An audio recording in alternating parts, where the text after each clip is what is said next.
Hello there and welcome back to Utility Sports. Today's video, we are going to be talking about Tim Tebow and making the Jaguars roster. Now, before we get into that, please subscribe if you do enjoy NFL content as we try to cover that throughout the entire year, whether it's transactions, what's going on in the actual season, the draft. There's a lot of different things that we cover, so make sure that you are subscribed. Also, leave a like if you do enjoy what you see today. Now, in today's video, we have the Tim Tebow discussion.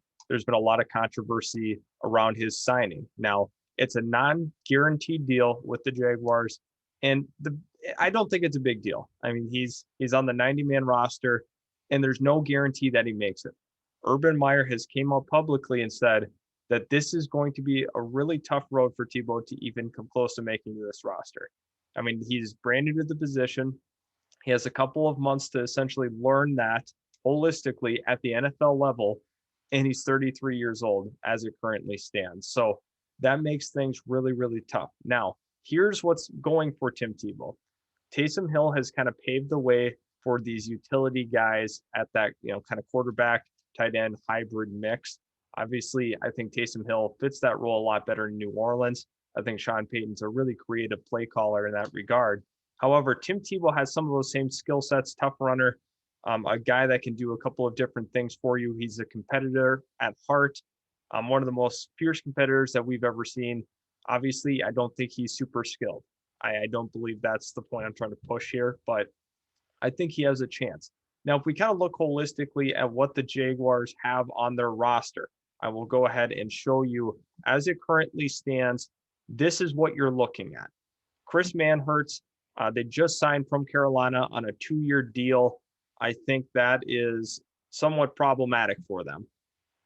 Chris Manhertz is definitely a primarily blocking tight end, and I think he is not who you want to have moving forward as your starting tight end, pass catching tight end.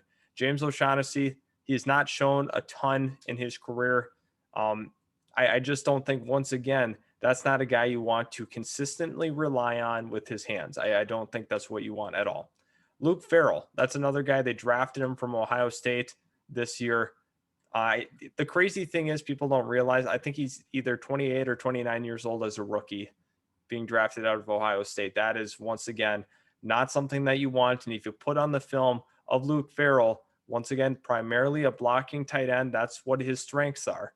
So essentially you have two blocking tight ends and one in James O'Shaughnessy. He's not a blocking tight end primarily, but he's just not super explosive, doesn't bring a lot of dynamic play to your offense. Now, Tim Tebow can add a couple of different elements. He's not going to be a good route runner. He's not going to have good hands. However, he's a competitor. He's going to give it his all. He's a great locker room guy. As that third tight end, being that presence and voice in a locker room could really, really be key in instilling culture on this Jaguar football team. Obviously, they have a lot to figure out. Urban Meyer's trying to push that culture a different way. They've had a lot of losing in their franchise history. 2017 was kind of the outlier over the last decade of what this team has been. They've gone through countless number of bad quarterbacks. So there's so much to figure out with this team. But I think Tim Tebow could be a nice addition despite not having experience. I think he's going to be able to play some of that wildcat quarterback. I think they're going to be really creative in how they use Tim Tebow. But once again, it's a long road for him. I don't know if the odds are very high that he even makes the roster, but I think he could give you more than a guy like Luke Farrell, if I'm being completely transparent. I know a lot of people are just very, very skeptical of what he can be in an offense. I'm just telling you, he can be a more dynamic player than Luke Farrell. I know that for a fact. But at the same time, you have to stay consistent, giving the best guys in camp a roster spot. Just because his name's Tim Tebow, former Heisman winner, national champion, super decorated college quarterback, failed NFL quarterback, but he is a competitor. I think he has a chance. This team is the best situation for him in terms of making a roster.